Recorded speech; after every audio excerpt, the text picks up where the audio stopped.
Good morning students.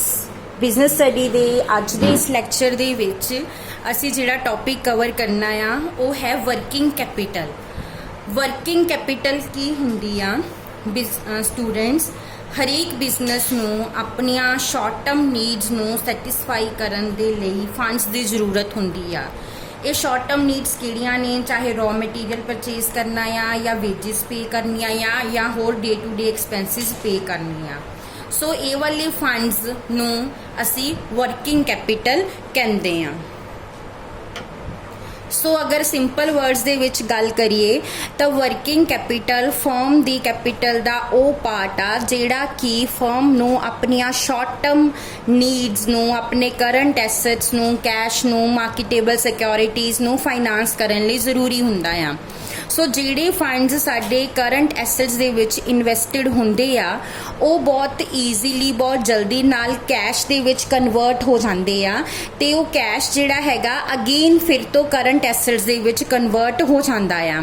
ਸੋ current assets use ਕੀਤੇ ਜਾਂਦੇ ਆ ਕਰੰਟ ਲਾਇਬਿਲਿਟੀਜ਼ ਨੂੰ ਪੇ ਕਰਨ ਦੇ ਲਈ। ਸੋ ਵਰਕਿੰਗ ਕੈਪੀਟਲ ਕੀ ਆ? ਕਰੰਟ ਐਸੈਟਸ ਦੀ ਐਕਸੈਸ ਓਵਰ ਦਾ ਕਰੰਟ ਲਾਇਬਿਲਿਟੀ ਵਰਕਿੰਗ ਕੈਪੀਟਲ ਆ।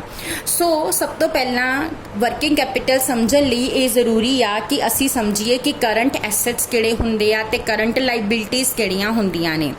ਸਭ ਤੋਂ ਪਹਿਲਾਂ ਕਰੰਟ ਐਸੈਟਸ ਕਿਹੜੇ ਨੇ? ਕਰੰਟ ਐਸੈਟਸ ਉਹ ਐਸੈਟਸ ਨੇ ਜਿਹੜੇ ਕਿ 1 ਸਾਲ ਦੇ ਅੰਦਰ ਕੈਸ਼ ਦੇ ਵਿੱਚ ਕਨਵਰਟ ਹੋ ਜਾਂਦੇ ਨੇ, ਉਹਨਾਂ ਨੂੰ ਕਰੰਟ ਐਸੈਟਸ ਕਿਹਾ ਜਾਂਦਾ ਆ।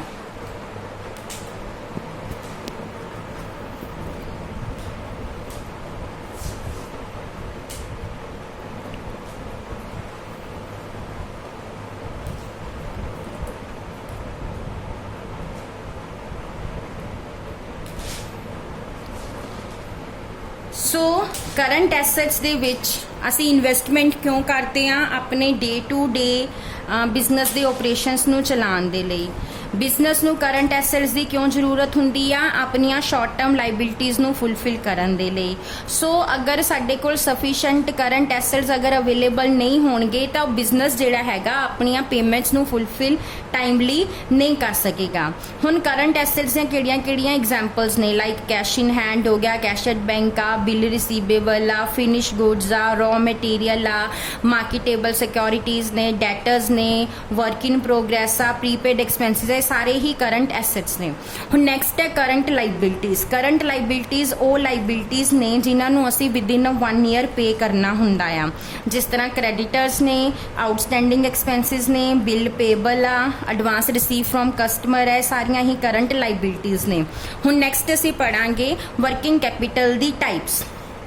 ਦੋ ਤਰ੍ਹਾਂ ਦੀ ਵਰਕਿੰਗ ਕੈਪੀਟਲ ਹੁੰਦੀ ਆ, ਇੱਕ ਹੁੰਦੀ ਆ ਗ੍ਰੋਸ ਵਰਕਿੰਗ ਕੈਪੀਟਲ ਤੇ ਦੂਸਰੀ ਹੁੰਦੀ ਆ net working capital. Gross working capital ਉਹ ਕੈਪੀਟਲ ਹੈ ਜਿਹਦੇ ਵਿੱਚ ਅਸੀਂ ਕਰੰਟ ਐਸੈਟਸ ਦੀ ਟੋਟਲ ਇਨਵੈਸਟਮੈਂਟ ਲੈਂਦੇ ਆ। So gross working capital current assets ਦੇ ਵਿੱਚ ਟੋਟਲ ਇਨਵੈਸਟਡ ਅਮਾਉਂਟ ਨੂੰ ਕਿਹਾ ਜਾਂਦਾ ਆ। ਤੇ ਨੈਟ ਵਰਕਿੰਗ ਕੈਪੀਟਲ ਕਿਹੜੀ ਆ? ਜਦੋਂ ਅਸੀਂ ਨੈਰੋ ਸੈਂਸ ਦੇ ਵਿੱਚ ਗੱਲ ਕਰਦੇ ਆ ਤਾਂ ਅਸੀਂ ਨੈਟ ਵਰਕਿੰਗ ਕੈਪੀਟਲ ਦੀ ਗੱਲ ਕਰਦੇ ਆ। ਨੈਟ ਵਰਕਿੰਗ ਕੈਪੀਟਲ ਕਿਹੜੀ ਆ? ਜਿਹੜੀ ਕਰੰਟ ਐਸੈਟਸ ਦੀ ਕਰੰਟ ਲਾਇਬਿਲਿਟੀਜ਼ ਦੇ ਓਵਰ ਐਕਸੈਸ ਆ। ਸੋ ਨੈਟ ਵਰਕਿੰਗ ਕੈਪੀਟਲ ਪੋਜ਼ਿਟਿਵ ਵੀ ਹੋ ਸਕਦੀ ਆ ਤੇ ਨੈਗੇਟਿਵ ਵੀ ਹੋ ਸਕਦੀ ਆ। ਜਦੋਂ ਸਾਡੇ ਕਰੰਟ ਐਸੈਟਸ ਕਰੰਟ ਲਾਇਬਿਲਿਟੀਜ਼ ਤੋਂ ਵੱਧ ਹੁੰਦੇ ਆ ਤਾਂ ਸਾਡੀ ਵਰਕਿੰਗ ਕੈਪੀਟਲ ਪੋਜ਼ਿਟਿਵ ਹੁੰਦੀ ਆ ਤੇ ਜਦੋਂ ਸਾਡੇ ਕਰੰਟ ਐਸੈਟਸ ਕਰੰਟ ਲਾਇਬਿਲਿਟੀਜ਼ ਨਾਲੋਂ ਘੱਟ ਹੁੰਦੇ ਆ ਤਾਂ ਸਾਡੀ ਵਰਕਿੰਗ ਕੈਪੀਟਲ ਜਿਹੜੀ ਆ ਉਹ ਨੈਗੇਟਿਵ ਹੁੰਦੀ ਆ। ਸੋ ਕਰੰਟ ਲਾਇਬਿਲਿਟੀਜ਼ ਕੀ ਨੇ? ਕਰੰਟ ਲਾਇਬਿਲਿਟੀਜ਼ ਸਾਡੇ ਸੋਰਸਿਸ ਆ ਜਿਨ੍ਹਾਂ ਤੋਂ ਫੰਡਸ ਰੇਜ਼ ਕਰਕੇ ਅਸੀਂ ਕਰੰਟ ਐਸੈਟਸ ਨੂੰ ਅਕਵਾਇਰ ਕਰਦੇ ਆ। ਸੋ ਨੈਟ ਵਰਕਿੰਗ ਕੈਪੀਟਲ ਕੀ ਆ? Total current assets minus total current liabilities. Next ਅਸੀਂ ਪੜ੍ਹਨਾ ਆ ਓਪਰੇਟਿੰਗ ਸਾਈਕਲ। ਓਪਰੇਟਿੰਗ ਸਾਈਕਲ ਕੀ ਹੁੰਦਾ? ਜਦੋਂ ਅਸੀਂ ਸੇਲ ਕਰਦੇ ਆ ਔਰ ਜਦੋਂ ਅਸੀਂ ਫਾਈਨਲੀ ਕੈਸ਼ ਰਿਸੀਵ ਕਰਦੇ ਆ ਕਸਟਮਰ ਕੋਲੋਂ ਤੇ ਉਹਦੇ ਵਿੱਚ ਇੱਕ ਟਾਈਮ ਗੈਪ ਹੁੰਦਾ ਆ ਤੇ ਸਾਨੂੰ ਵਰਕਿੰਗ ਕੈਪੀਟਲ ਦੀ ਜਿਹੜੀ ਰਿਕੁਆਇਰਮੈਂਟ ਆ ਉਹ ਇਸੇ ਟਾਈਮ ਗੈਪ ਨੂੰ ਪੂਰਾ ਕਰਨ ਦੇ ਲਈ ਚਾਹੀਦੀ ਹੁੰਦੀ ਆ। ਸੋ ਇਸ ਟਾਈਮ ਨੂੰ ਅਗਰ ਅਸੀਂ ਟੈਕਨੀਕਲੀ ਗੱਲ ਕਰੀਏ ਤਾਂ ਟੈਕਨੀਕਲੀ ਇਹਨੂੰ ਅਸੀਂ ਓਪਰੇਟਿੰਗ ਸਾਈਕਲ ਕਹਿੰਦੇ ਆ। ਸੋ ਓਪਰੇਟਿੰਗ ਸਾਈਕਲ ਪੀਰੀਅਡ ਜਿਹੜਾ ਹੈਗਾ ਆ ਉਹ ਅਲੱਗ-ਅਲੱਗ ਤਰ੍ਹਾਂ ਦੀਆਂ ਆਰਗੇਨਾਈਜੇਸ਼ਨਸ ਲਈ अलग-अलग हुंदा। ਜਿਹੜੀਆਂ ਮੈਨੂਫੈਕਚਰਿੰਗ ਕੰਸਰਨਸ ਨੇ ਉਹਨਾਂ ਲਈ ਇਹ ਜਿਹੜਾ ਆਪਰੇਟਿੰਗ ਸਾਈਕਲ ਪੀਰੀਅਡ ਹੈ ਜ਼ਿਆਦਾ ਹੋਏਗਾ ਤੇ ਜਿਹੜੀਆਂ ਟ੍ਰੇਡਿੰਗ ਕੰਸਰਨਸ ਨੇ ਉਹਨਾਂ ਦੇ ਲਈ ਇਹ ਆਪਰੇਟਿੰਗ ਸਾਈਕਲ ਪੀਰੀਅਡ ਘੱਟ ਹੋਏਗਾ, ਕਿਉਂਕਿ ਮੈਨੂਫੈਕਚਰਿੰਗ ਕੰਸਰਨ ਦਾ ਇਹ ਪੀਰੀਅਡ ਸਟਾਰਟ ਹੋਏਗਾ ਰॉ ਮਟੀਰੀਅਲ ਦੀ ਪਰਚੇਜ਼ ਨਾਲ ਤੇ ਐਂਡ ਹੋਏਗਾ ਸੇਲਸ ਦੀ ਰਿਅਲਾਈਜੇਸ਼ਨ ਨਾਲ। ਸੋ ਆਪਰੇਟਿੰਗ ਸਾਈਕਲ ਕੀ ਆ? ਆਪਰੇਟਿੰਗ ਸਾਈਕਲ ਉਹ ਟਾਈਮ ਹੈ ਜਿਹਦਾ ਕਿ ਸਟਾਰਟ ਹੁੰਦਾ ਆ ਰॉ ਮਟੀਰੀਅਲ ਨੂੰ ਅਕਵਾਇਰ ਕਰਨ ਤੋਂ ਤੇ ਐਂਡ ਹੁੰਦਾ ਆ ਫਾਈਨਲੀ ਜੋ ਅਸੀਂ ਸੇਲ ਕੀਤੀ ਆ ਉਹਨੂੰ ਰਿਅਲਾਈਜ਼ ਕਰਨ ਤੇ। ਮਤਲਬ ਜੋ ਤੁਸੀਂ ਪਹਿਲਾਂ ਰॉ ਮਟੀਰੀਅਲ ਖਰੀਦਿਆ ਉਦੋਂ ਤੋਂ ਇਹਨੇ ਸ਼ੁਰੂ ਹੋ ਜਾਣਾ ਤੇ ਜਦੋਂ ਤੁਸੀਂ ਸੇਲ ਕਰਕੇ ਤੁਹਾਡੇ ਹੱਥ ਵਿੱਚ ਕੈਸ਼ ਆ ਗਿਆ ਉਦੋਂ ਇਹਨੇ ਖਤਮ ਹੋ ਜਾਣਾ। ਇਹਦੀ ਲੈਂਥ ਔਰ ਇਹਦੀ ਨੇਚਰ ਡਿਪੈਂਡ ਕਰਦੀ ਆ ਬਿਜ਼ਨਸ ਤੇ, ਸਾਈਜ਼ ਤੇ ਬਿਜ਼ਨਸ ਦੀ ਨੇਚਰ ਤੇ। ਸੋ ਆਪਰੇਟਿੰਗ ਸਾਈਕਲ ਦੇ ਵਿੱਚ ਕਿਹੜੀਆਂ ਐਕਟੀਵਿਟੀਜ਼ ਆਉਂਦੀਆਂ? ਜਿਸ ਤਰ੍ਹਾਂ ਸਭ ਤੋਂ ਪਹਿਲਾਂ ਅਸੀਂ ਰॉ ਮਟੀਰੀਅਲ ਪਰਚੇਜ਼ ਕਰਦੇ ਹਾਂ, ਕੈਸ਼ ਜਾਂਦਾ ਆ, ਰॉ ਮਟੀਰੀਅਲ ਆਉਂਦਾ ਆ। ਉਸ ਤੋਂ ਬਾਅਦ ਸੈਕਿੰਡ ਕੀ ਆ? ਅਸੀਂ ਰॉ ਮਟੀਰੀਅਲ ਨੂੰ ਕਨਵਰਟ ਕਰ ਦਿੰਨੇ ਆ W in प्रोग्रेस यानी वर्क इन प्रोग्रेस ਦੇ ਵਿੱਚ। ਉਸ ਤੋਂ ਬਾਅਦ वर्क इन प्रोग्रेस ਕਨਵਰਟ ਹੁੰਦਾ ਫਿਨਿਸ਼ ਗੁੱਡਸ ਦੇ ਵਿੱਚ, ਫਿਰ ਫਿਨਿਸ਼ ਗੁੱਡਸ ਕਨਵਰਟ ਹੋ ਜਾਂਦੀਆਂ ਸੇਲ 'ਚ ਤੇ ਸੇਲ ਫਾਈਨਲੀ ਕਨਵਰਟ ਹੁੰਦੀ ਆ ਅਕਾਊਂਟ ਰਿਸੀਵੇਬਲਸ ਜਿਹੜੇ ਤੁਹਾਡੇ ਡੈਟਰਸ ਨੇ। ਤੇ ਜਦੋਂ ਤੁਸੀਂ ਡੈਟਰਸ ਦੇ ਕੋਲੋਂ ਕੈਸ਼ ਰਿਸੀਵ ਕਰ ਲੈਂਦੇ ਹੋ ਤਾਂ ਡੈਟਰਸ ਕਨਵਰਟ ਹੋ ਜਾਂਦੇ ਆ ਕੈਸ਼ ਦੇ ਵਿੱਚ। ਸੋ ਇਹਨੂੰ ਅਸੀਂ ਕਹਿ ਦਿੰਦੇ ਆ ਆਪਰੇਟਿੰਗ ਸਾਈਕਲ।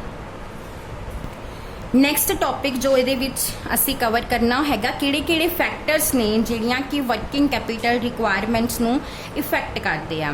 ਕਿਸੇ ਵੀ ਕੰਸਰਨ ਦੀਆਂ ਵਰਕਿੰਗ ਕੈਪੀਟਲ ਰਿਕੁਆਇਰਮੈਂਟਸ ਡਿਪੈਂਡ ਬਹੁਤ ਸਾਰੇ ਫੈਕਟਰਸ ਤੇ ਕਰਦੀਆਂ ਆ, ਚਾਹੇ ਉਹ ਬਿਜ਼ਨਸ ਦੀ ਨੇਚਰ ਆ, ਬਿਜ਼ਨਸ ਦਾ ਸਾਈਜ਼ ਆ, ਆਪਰੇਸ਼ਨਸ ਆ, ਲੈਂਥ ਆ, ਪ੍ਰੋਡਕਸ਼ਨ ਸਾਈਕਲ ਦੀ, ਸਟਾਕ ਟਰਨਓਵਰ ਦੀ ਰੇਸ਼ੋ ਆ, ਇਕਨੋਮਿਕ ਸਿਚੁਏਸ਼ਨਸ ਆ। ਇਹ ਸਾਰੇ ਫੈਕਟਰਸ ਨੇ ਜਿਹੜੇ ਕਿ ਵਰਕਿੰਗ ਕੈਪੀਟਲ ਰਿਕੁਆਇਰਮੈਂਟ ਨੂੰ ਇਫੈਕਟ ਕਰਦੇ ਆ। ਸੋ ਇਹ ਪੋਸੀਬਲ ਨਹੀਂ ਹੈਗਾ ਕਿ ਅਸੀਂ ਇਹਨਾਂ ਨੂੰ ਰੈਂਕ ਕਰ ਸਕੀਏ ਕਿਉਂਕਿ ਸਾਰੇ ਫੈਕਟਰਸ ਦੀ ਆਪਣੀ ਆਪਣੀ ਇੰਪੋਰਟੈਂਸ ਆ ਔਰ ਸਾਰੇ ਜਿਹੜਾ ਹੈਗਾ ਇੰਡੀਵਿਜੂਅਲੀ ਇਫੈਕਟ ਕਰਦੇ ਆ ਫਰਮ ਨੂੰ ਟਾਈਮ ਟੂ ਟਾਈਮ। ਸੋ ਕਿਹੜੇ ਇੰਪੋਰਟੈਂਟ ਫੈਕਟਰਸ ਨੇ ਜਿਹੜੇ ਕਿ ਵਰਕਿੰਗ ਕੈਪੀਟਲ ਰਿਕੁਆਇਰਮੈਂਟ ਨੂੰ ਇਨਫਲੂਐਂਸ ਕਰਦੇ ਨੇ? ਸਭ ਤੋਂ ਪਹਿਲਾਂ ਆ ਜਾਂਦਾ ਨੇਚਰ ਆਫ ਦਾ ਬਿਜ਼ਨਸ। ਤੁਹਾਡੇ ਬਿਜ਼ਨਸ ਦੀ ਨੇਚਰ ਕੀ ਆ? ਅਗਰ ਤਾਂ ਤੁਹਾਡਾ ਬਿਜ਼ਨਸ ਮੈਨੂਫੈਕਚਰਿੰਗ ਕੰਸਰਨ ਹੈਗਾ ਤਾਂ ਉਹਨੂੰ ਜ਼ਿਆਦਾ ਵਰਕਿੰਗ ਕੈਪੀਟਲ ਦੀ ਜ਼ਰੂਰਤ ਪਏਗੀ ਕਿਉਂਕਿ ਸਭ ਤੋਂ ਪਹਿਲਾਂ ਉਹਨੂੰ ਰॉ ਮਟੀਰੀਅਲ ਖਰੀਦਣਾ ਪਏਗਾ, ਫਿਰ ਉਹਨੂੰ ਕਨਵਰਟ ਕਰਨਾ ਪਏਗਾ ਫਿਨਿਸ਼ ਗੁੱਡਸ ਦੇ ਵਿੱਚ, ਦੈਨ ਸੇਲ ਹੋਏਗੀ। ਬਟ ਜਿਹੜੀਆਂ ਟ੍ਰੇਡਿੰਗ ਕੰਸਰਨਸ ਨੇ ਉਹਨਾਂ ਨੂੰ ਘੱਟ ਵਰਕਿੰਗ ਕੈਪੀਟਲ ਦੀ ਜ਼ਰੂਰਤ ਹੁੰਦੀ ਆ ਕਿਉਂਕਿ ਉੱਥੇ ਕਿਸੇ ਤਰ੍ਹਾਂ ਦੀ ਕੋਈ ਪ੍ਰੋਸੈਸਿੰਗ ਨਹੀਂ ਹੋ ਰਹੀ, ਰॉ ਮਟੀਰੀਅਲ ਨੂੰ ਫਿਨਿਸ਼ ਕਨਵਰਟ ਨਹੀਂ ਕੀਤਾ ਜਾ ਰਿਹਾ, ਉਹਦੇ ਵਿੱਚ ਕੀ ਆ ਡਾਇਰੈਕਟਲੀ ਫਿਨਿਸ਼ ਗੁੱਡਸ ਖਰੀਦ ਕੇ ਵੇਚੀਆਂ ਜਾ ਰਹੀਆਂ। ਇਸੇ ਤਰ੍ਹਾਂ ਜਿਹੜੀਆਂ ਸਰਵਿਸ ਇੰਡਸਟਰੀਜ਼ ਨੇ, ਵੇਅਰ ਹਾਊਸਿੰਗ, ਟਰਾਂਸਪੋਰਟ, ਉਹਨਾਂ ਨੂੰ ਵੀ ਘੱਟ ਵਰਕਿੰਗ ਕੈਪੀਟਲ ਦੀ ਰਿਕੁਆਇਰਮੈਂਟ ਹੁੰਦੀ ਆ ਕਿਉਂਕਿ ਕੋਈ ਵੀ ਇਨਵੈਂਟਰੀ ਜਿਹੜੀ ਆ ਮੇਨਟੇਨ ਨਹੀਂ ਕਰਨੀ ਹੁੰਦੀ। ਸੈਕਿੰਡ ਆ ਸਕੇਲ ਆਫ ਆਪਰੇਸ਼ਨ। ਤੁਹਾਡੀਆਂ ਵਰਕਿੰਗ ਕੈਪੀਟਲ ਰਿਕੁਆਇਰਮੈਂਟ ਤੁਹਾਡੇ ਬਿਜ਼ਨਸ ਦੇ ਸਾਈਜ਼ ਤੇ ਵੀ ਡਿਪੈਂਡ ਕਰਦੀਆਂ ਆ। ਅਗਰ ਤੁਹਾਡੇ ਬਿਜ਼ਨਸ ਦਾ ਸਾਈਜ਼ ਵੱਡਾ ਆ, ਜ਼ਿਆਦਾ ਆ, ਤਾਂ ਤੁਹਾਨੂੰ ਜ਼ਿਆਦਾ ਵਰਕਿੰਗ ਕੈਪੀਟਲ ਦੀ ਜ਼ਰੂਰਤ ਹੋਏਗੀ। ਉਸੇ ਤਰ੍ਹਾਂ ਅਗਰ ਤੁਹਾਡੇ ਬਿਜ਼ਨਸ ਦਾ ਸਾਈਜ਼ ਛੋਟਾ ਆ ਤੇ ਤੁਹਾਨੂੰ ਘੱਟ ਵਰਕਿੰਗ ਕੈਪੀਟਲ ਦੀ ਰਿਕੁਆਇਰਮੈਂਟ ਹੋਏਗੀ। ਉਸ ਤੋਂ ਬਾਅਦ ਨੈਕਸਟ ਥਰਡ ਪੁਆਇੰਟ ਹੈ ਸਾਡਾ ਪ੍ਰੋਡਕਸ਼ਨ ਸਾਈਕਲ ਦਾ। ਸੋ ਪ੍ਰੋਡਕਸ਼ਨ ਸਾਈਕਲ ਕੀ ਹੈਗਾ? ਪ੍ਰੋਡਕਸ਼ਨ ਸਾਈਕਲ ਉਹ ਟਾਈਮ ਸਪੈਨ ਆ ਜਿਹੜਾ ਕਿ ਰॉ ਮਟੀਰੀਅਲ ਨੂੰ ਖਰੀਦਣ ਤੋਂ ਬਾਅਦ ਉਹਨੂੰ ਫਿਨਿਸ਼ ਗੁੱਡਸ 'ਚ ਕਨਵਰਟ ਕਰਨ ਦੇ ਵਿੱਚ ਲੱਗਦਾ ਆ।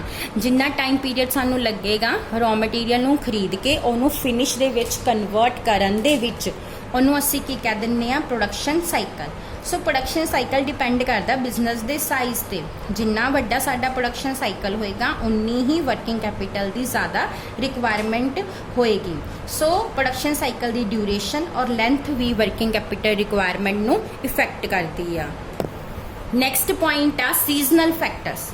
ਕੁਝ ਇੰਡਸਟਰੀਜ਼ ਜਿਹੜੀਆਂ ਨੇ ਉਹਨਾਂ ਦਾ ਰॉ ਮਟੀਰੀਅਲ ਪੂਰਾ ਸਾਲ ਅਵੇਲੇਬਲ ਨਹੀਂ ਹੁੰਦਾ। ਸੋ ਉਹਨਾਂ ਨੂੰ ਰॉ ਮਟੀਰੀਅਲ ਜਦੋਂ ਅਵੇਲੇਬਲ ਹੁੰਦਾ ਉਸੇ ਟਾਈਮ ਬਲਕ 'ਚ ਖਰੀਦ ਕੇ ਰੱਖਣਾ ਪੈਂਦਾ ਤਾਂ ਕਿ ਪੂਰਾ ਸਾਲ ਉਹ ਪ੍ਰੋਡਕਸ਼ਨ ਕਰ ਸਕਣ, ਕਿਸੇ ਤਰ੍ਹਾਂ ਦੀ ਕੋਈ ਇੰਟਰਪਸ਼ਨ ਨਾ ਹੋਵੇ।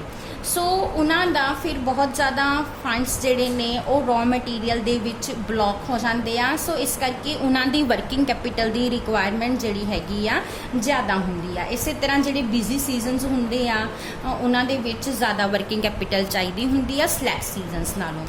ਫਿਫਥ ਪੁਆਇੰਟ ਆ ਬਿਜ਼ਨਸ ਸਾਈਕਲਸ ਦਾ। ਬਿਜ਼ਨਸ ਸਾਈਕਲ ਜਿਹੜਾ ਹੈਗਾ ਆ ਉਹ ਵੀ ਇਫੈਕਟ ਕਰਦਾ ਆ ਵਰਕਿੰਗ ਕੈਪੀਟਲ ਦੀ ਰਿਕੁਆਇਰਮੈਂਟ ਨੂੰ। ਜਦੋਂ ਬੂਮ ਪੀਰੀਅਡ ਹੁੰਦਾ ਆ, ਬਿਜ਼ਨਸ ਪ੍ਰੋਸਪੈਰੀਅਸ ਕਰਦੇ ਆ, ਵੱਧਦੇ ਆ, ਗਰੋ ਕਰਦੇ ਆ, ਉਦੋਂ ਵਰਕਿੰਗ ਕੈਪੀਟਲ ਦੀ ਜ਼ਿਆਦਾ ਜ਼ਰੂਰਤ ਹੁੰਦੀ ਕਿਉਂਕਿ ਜ਼ਿਆਦਾ ਸੇਲ ਕਰਨੀ ਪੈਂਦੀ ਆ, ਪ੍ਰਾਈਸਿਸ ਇਨਕਰੀਜ਼ ਕਰ ਜਾਂਦੇ ਆ, ਬਿਜ਼ਨਸ ਐਕਸਪੈਂਡ ਕਰ ਰਹੇ ਆ। ਔਰ ਉਸੇ ਤਰ੍ਹਾਂ ਦੂਸਰੀ ਤਰਫ ਅਗਰ ਗੱਲ ਕਰੀਏ ਤਾਂ ਡਿਪਰੈਸ਼ਨ ਦੇ ਟਾਈਮ ਤੇ, ਕਿਉਂਕਿ ਸਾਡਾ ਜਿਹੜਾ ਇਹ ਸਾਈਕਲ ਆ ਇਹ ਡਾਊਨ ਹੋ ਜਾਂਦਾ ਆ, ਬਿਜ਼ਨਸ ਜਿਹੜੇ ਕੰਟਰੈਕਟ ਹੋ ਜਾਂਦੇ, ਸੇਲ ਘੱਟ ਜਾਂਦੀ ਆ, ਸੋ ਉਸ ਵੇਲੇ ਵਰਕਿੰਗ ਕੈਪੀਟਲ ਦੀ ਰਿਕੁਆਇਰਮੈਂਟ ਜਿਹੜੀ ਆ ਉਹ ਘੱਟ ਹੁੰਦੀ ਆ। ਉਸ ਤੋਂ ਬਾਅਦ 6th ਪੁਆਇੰਟ ਆ ਕ੍ਰੈਡਿਟ ਅਲਾਉਡ ਦਾ, ਕਿ ਕ੍ਰੈਡਿਟ ਪਾਲਿਸੀ ਕਿਹੋ ਜਿਹੀ ਆ ਕੰਪਨੀ ਦੀ, ਕਿ ਉਹ ਆਪਣੇ ਡੈਟਰਸ ਨੂੰ ਕਿੰਨਾ ਕ੍ਰੈਡਿਟ ਅਲਾਉ ਕਰ ਰਹੀ ਆ। ਉਸ ਅਗਰ ਜ਼ਿਆਦਾ ਕ੍ਰੈਡਿਟ ਅਲਾਉ ਕੀਤੀ ਜਾ ਰਹੀ ਆ, ਉਨੀ ਹੀ ਦੇਰ ਲੱਗੇਗੀ ਕੈਸ਼ ਸੇਲ ਨੂੰ ਕੈਸ਼ ਦੇ ਵਿੱਚ ਕਨਵਰਟ ਹੋਣ ਦੇ ਵਿੱਚ, ਸੋ ਉਨੀ ਹੀ ਵਰਕਿੰਗ ਕੈਪੀਟਲ ਦੀ ਰਿਕੁਆਇਰਮੈਂਟ ਵੀ ਜ਼ਿਆਦਾ ਹੋਏਗੀ। ਬਟ ਅਗਰ ਕ੍ਰੈਡਿਟ ਤੁਸੀਂ ਘੱਟ ਅਲਾਉ ਕਰ ਰਹੇ ਹੋ ਆਪਣੇ ਡੈਟਰਸ ਨੂੰ ਘੱਟ ਟਾਈਮ ਪੀਰੀਅਡ ਤੇ, ਤੁਹਾਡੀ ਵਰਕਿੰਗ ਕੈਪੀਟਲ ਦੀ ਰਿਕੁਆਇਰਮੈਂਟ ਵੀ ਘੱਟ ਹੋਏਗੀ। ਉਸੇ ਤਰ੍ਹਾਂ ਕ੍ਰੈਡਿਟ ਅਵੇਲਡ ਵੀ ਆ, ਕਿ ਫਰਮ ਨੂੰ ਕ੍ਰੈਡਿਟ ਆਪਣੇ ਸਪਲਾਇਰਸ ਕੋਲੋਂ, ਕ੍ਰੈਡੀਟਰਸ ਕੋਲੋਂ ਕਿੰਨੀ ਮਿਲ ਰਹੀ ਆ। ਅਗਰ ਤਾਂ ਉਹਨਾਂ ਨੂੰ ਈਜ਼ੀਲੀ ਰॉ ਮਟੀਰੀਅਲ ਕ੍ਰੈਡਿਟ ਤੇ ਮਿਲ ਰਿਹਾ ਆ ਔਰ ਕ੍ਰੈਡਿਟ ਟਾਈਮ ਪੀਰੀਅਡ ਵੀ ਜ਼ਿਆਦਾ ਆ, ਫਿਰ ਉਹਨਾਂ ਦੀ ਵਰਕਿੰਗ ਕੈਪੀਟਲ ਰਿਕੁਆਇਰਮੈਂਟ ਘੱਟ ਹੋਏਗੀ। ਔਰ ਇਸ ਤੋਂ ਉਲਟਾ ਅਗਰ ਉਹਨਾਂ ਨੂੰ ਇਹ ਕ੍ਰੈਡਿਟ ਦੀ ਫੈਸਿਲਿਟੀ ਅਵੇਲੇਬਲ ਨਹੀਂ ਹੈਗੀ, ਕ੍ਰੈਡਿਟ ਨਹੀਂ ਮਿਲ ਰਹੀ ਹੈਗੀ, ਤੇ ਉਹਨਾਂ ਦੀ ਫਿਰ ਵਰਕਿੰਗ ਕੈਪੀਟਲ ਦੀ ਰਿਕੁਆਇਰਮੈਂਟ ਜਿਹੜੀ ਆ ਜ਼ਿਆਦਾ ਹੋਏਗੀ। ਉਸ ਤੋਂ ਬਾਅਦ ਲਾਸਟ ਪੁਆਇੰਟ ਹੈਗਾ availability of the raw material. ਅਗਰ ਮਾਰਕੀਟ ਵਿੱਚ ਰॉ ਮਟੀਰੀਅਲ ਈਜ਼ੀਲੀ ਅਵੇਲੇਬਲ ਆ, ਜਦੋਂ ਤੁਹਾਨੂੰ ਚਾਹੀਦਾ ਤੁਹਾਨੂੰ ਮਿਲ ਜਾਂਦਾ ਆ, ਫਿਰ ਕੰਪਨੀ ਨੂੰ ਜਿਹੜਾ ਹੈਗਾ ਆ ਘੱਟ ਵਰਕਿੰਗ ਕੈਪੀਟਲ ਦੇ ਨਾਲ ਵੀ ਉਹ ਆਪਣੀਆਂ ਰॉ ਮਟੀਰੀਅਲ ਦੇ ਰਿਕੁਆਇਰਮੈਂਟਸ ਨੂੰ ਪੂਰਾ ਕਰ ਸਕਦੀ ਆ। ਬਟ ਅਗਰ ਰॉ ਮਟੀਰੀਅਲ ਦੀ ਸਪਲਾਈ ਸਮੂਥ ਨਹੀਂ ਹੈਗੀ, ਰॉ ਮਟੀਰੀਅਲ ਅਵੇਲੇਬਲ ਨਹੀਂ ਹੈਗਾ, ਫਿਰ ਉੱਥੇ ਵਰਕਿੰਗ ਕੈਪੀਟਲ ਦੀ ਰਿਕੁਆਇਰਮੈਂਟ ਜਿਹੜੀ ਆ ਉਹ ਜ਼ਿਆਦਾ ਹੁੰਦੀ ਆ। ਸੋ ਇਹ ਸਾਰੇ ਫੈਕਟਰ ਸੀ ਜੋ ਵਰਕਿੰਗ ਕੈਪੀਟਲ ਰਿਕੁਆਇਰਮੈਂਟ ਨੂੰ ਇਫੈਕਟ ਕਰਦੇ ਸੀ। ਸੋ ਸਟੂਡੈਂਟਸ, ਇਹਦੇ ਨਾਲ ਹੀ ਤੁਹਾਡਾ ਇਹ ਜਿਹੜਾ ਬਿਜ਼ਨਸ ਫਾਈਨਾਂਸ ਦਾ ਚੈਪਟਰ ਹੈ ਇਹ ਖਤਮ ਹੋ ਜਾਂਦਾ ਆ, ਤੇ ਨੈਕਸਟ ਚੈਪਟਰ ਜਿਹੜਾ ਅਸੀਂ ਸਟਾਰਟ ਕਰਨਾ ਉਹ ਹੈਗਾ ਆ ਫਾਈਨੈਂਸ਼ੀਅਲ ਮਾਰਕੀਟਸ। Thank you.